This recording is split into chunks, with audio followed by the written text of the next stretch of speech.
Dowell, forgive the broadness of this question, but really what happened against A&M? It looked night and day different alongside the offensive line's production from 7 games to that game. Wearing glasses today? Yeah,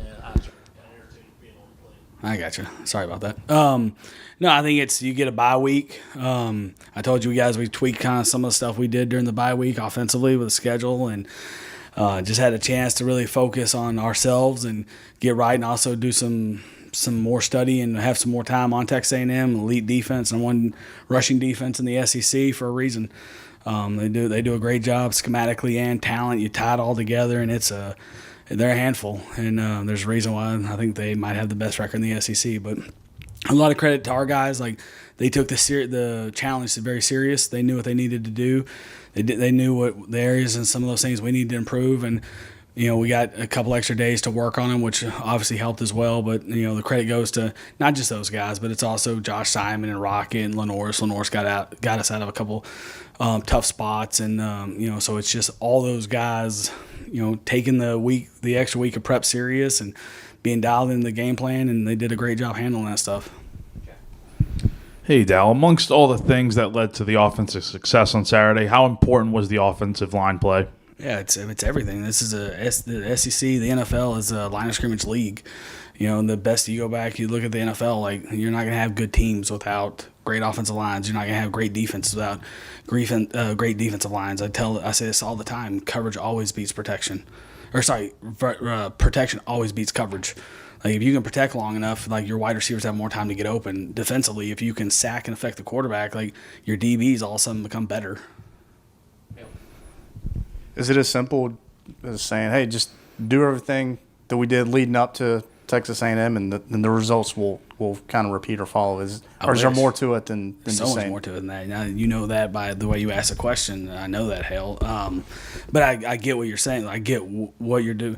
Every week is a different challenge in this league, and Vanderbilt is an extremely difficult opponent to get ready for too. They have a defensive head coach who does a very good job. They've changed a lot, and from last year, it's not the same team we played last year. We're going into an SEC road game versus a ranked opponent. We're not ranked, so obviously people perceive them to be better than us. So it's a great challenge. So we have to take the same intensity to this week as we did last week. And now you fight the other stuff. You play well. Can you handle prosperity?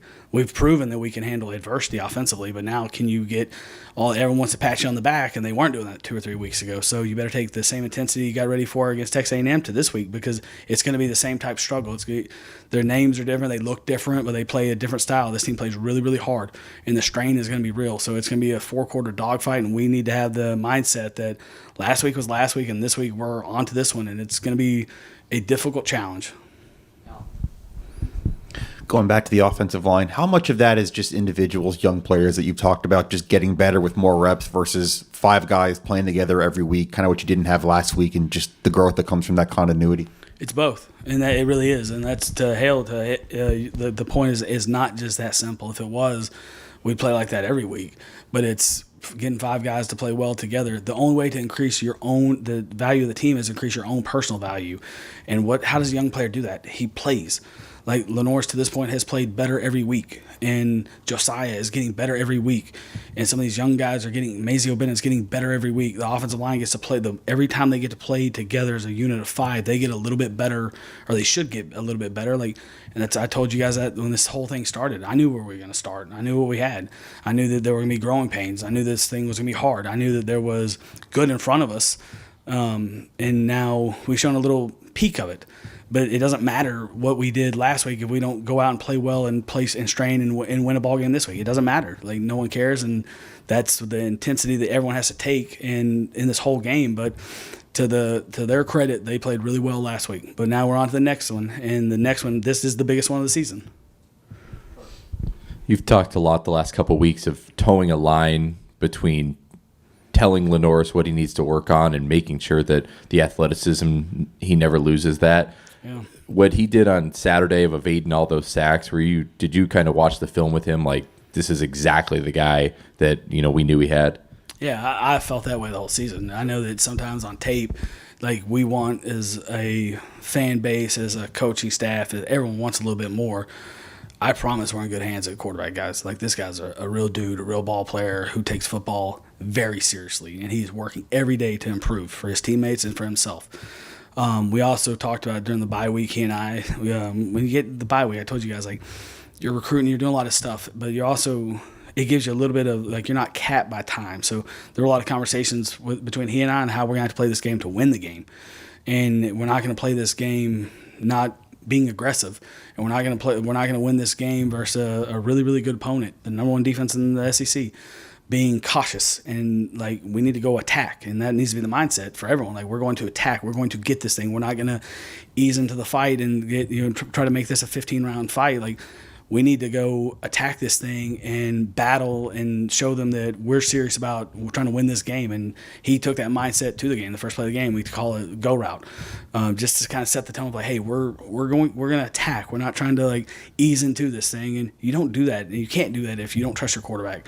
And the week of preparation he had going into that game, no one was surprised by the way he played, because he had his best week of practice. Dowell, after the game, Rocket, was talking about how he attacked the bye week, and he specifically mentioned the Stairmaster. Yeah. Said it was crazy on the Stairmaster. Could you shed some insight on what he did, what those workouts were like with him? Yeah, just everyone in this whole thing is, it goes back to the only way to make the team better is improve your individual value. And especially when you have an older player, it's different than talking to Lenoris and Josiah, like, and Mazio. You have to guide those guys. Rocket knows what it takes to win in this conference. He knows what it takes to be successful. He knows his body. He's been through the wars of the SEC. So for him, it's taking advantage of the bye week. It's not going back home to Florida and laying up on the couch and eating Cheetos and watching TV and all that stuff. Like, he knew what he had to do to play well, and he knew that we needed him to play well to win that game, and that he was going to have to be a difference maker, and he was going to have to break tackles, and his vision was, he was going to have to be on point with his vision. He was going to have to be good in pass pro and all those in the passing game. I think he was our second leading receiver in the game behind Josh Simon. So for him, it's just the veteran presence that you get when you bring in a guy that's done it at a high level.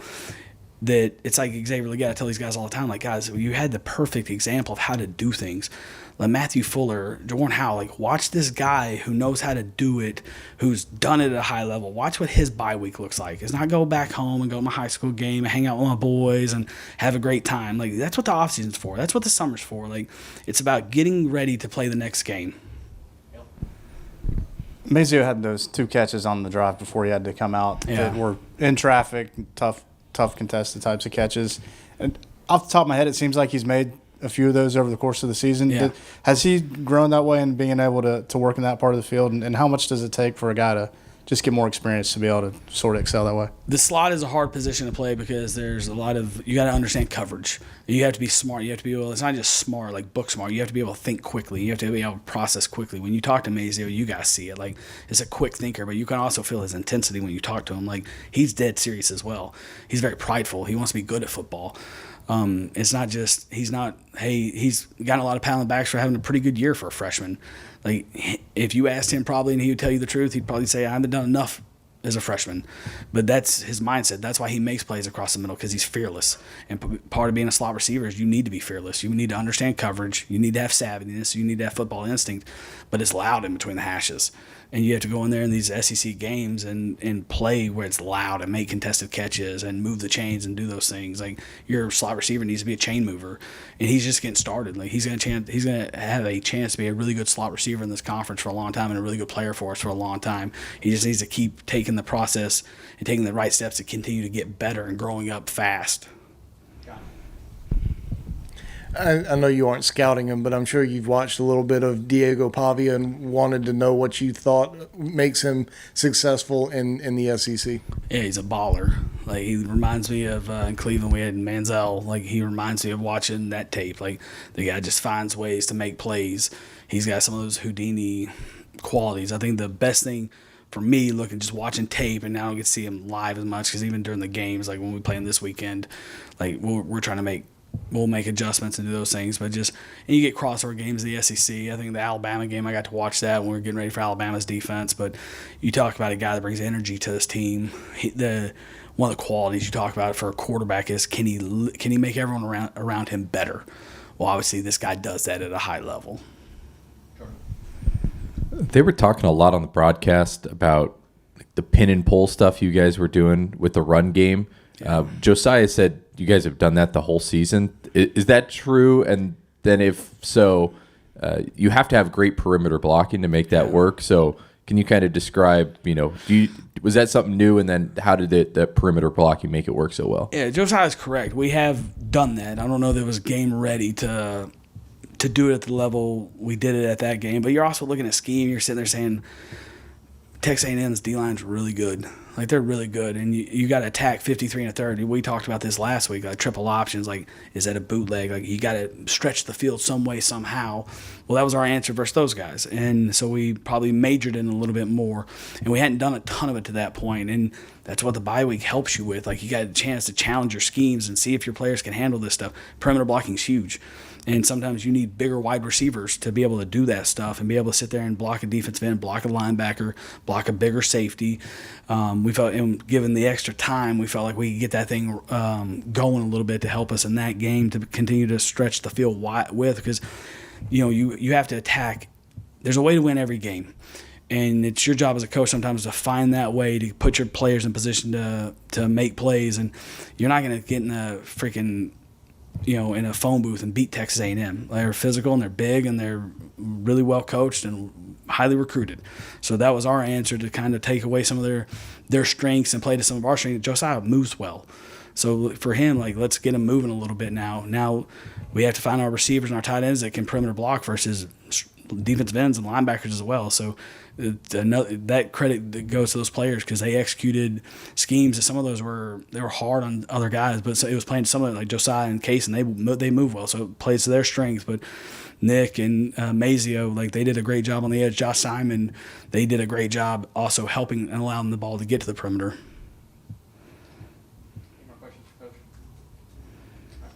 Appreciate you guys.